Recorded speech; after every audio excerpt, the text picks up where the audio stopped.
What's the Mystics outlook, everybody? We got Raymond Lyons, Cardell Dudley Jr., Wilson Corbett Jr. Washington Mystics hosted the Minnesota Lynx today. Just a little while ago, they finished them all 70-57. As you guys can see, Raymond was in the building. So, Ray, your thoughts on Washington's win today?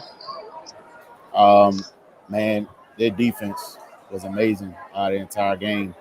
You know, they held the Lynx to 17 points or fewer in every quarter.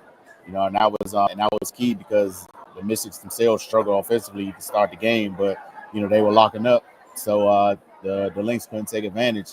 And then eventually the Mystics offense kind of picked up a little bit. You know, they never got rolling.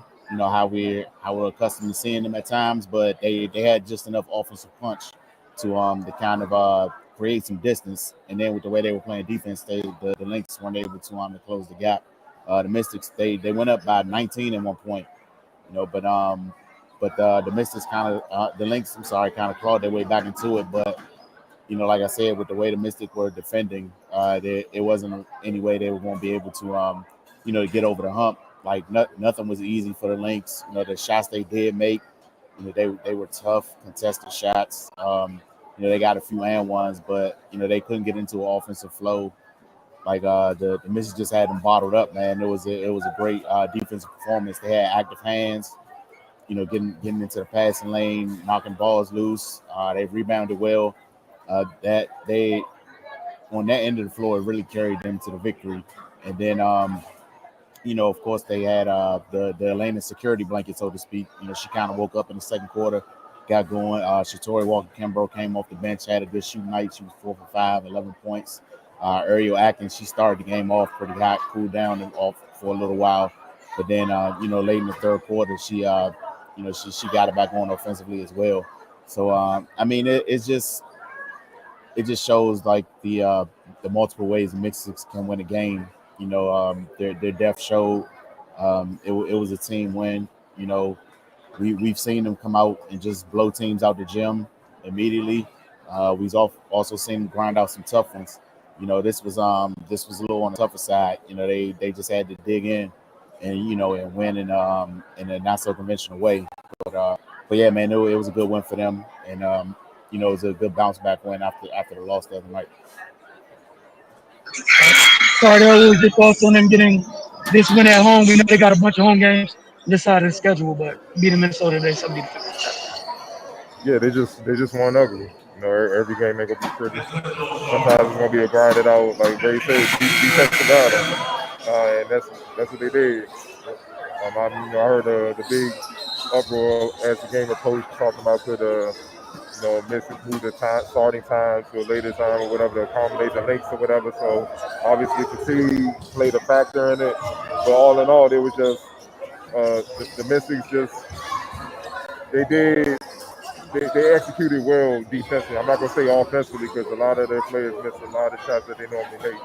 You know what I mean? And once again, Deladon, you know, in a sense, she kind of saved the day being Deladon. You know what I mean? That's what she does, being an efficient scorer. And but you know, look, they did what they had to do to get the win. These look the dog days. The end of the season, everybody getting tired, fatigued. So they're trying to figure out a way to just win these games. Do what they didn't do the last game against the Mercury, and that's find a way to win. You know, even when Caleb McBride woke up or whatnot, they still continue to execute. They didn't fall apart like they did in Phoenix. So, you know, that's encouraging. I like the fact that they turned the Lynx over 16 times. You know, they also moved the ball well, 21 assists, which is great considering that they didn't shoot well at all as a team.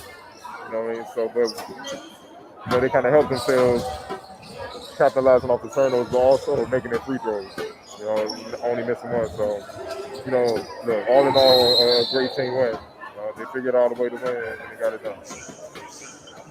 And I think you guys laid it out perfectly for me. Just a win's a win. Whatever it looked like, they need them.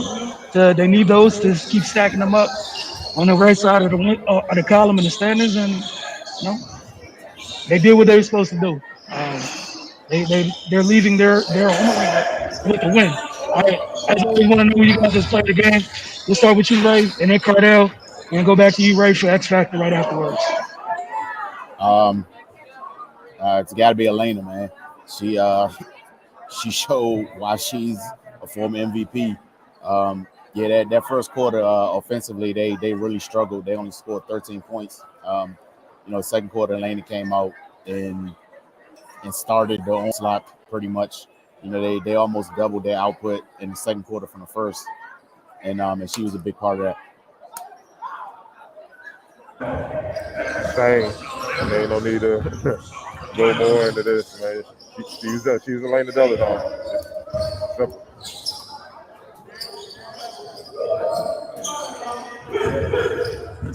You go ahead, Ray. X Factor. I'm gonna go with Shatori, man. Her her scoring punch off the bench, gave them a lift, in the time where it was hard for the misses to put the ball in the basket. And just her consistency and able to had a good shoot night she had. I think that was a big key in their victory. Yeah, same right here. I mean, like Ray said, Atkins started off hot, but then she cooled off. They needed somebody else to kind of pick up the slack from the outside of Atlanta, and Shatori was the one that did that, man. 11 points, only missed one shot, 4 or 5, 2 or 3 from deep, 3 rebounds, 3 assists, can't ask for much more, man. So, you know, a much needed performance off the bench. Yeah, I think you guys hit the nail on the head with both of them. And I think just for this team this year, why the stuff they've been going through, just anybody can provide something solid and consistent off the bench will go a long way. And I know she's done that the past few games. My big thing, at least, is Tim if you continue throughout the rest of the season because it would definitely help this team. We've seen how many times they don't have an issue getting leads; it's sustaining them, and that's something we've seen all year long.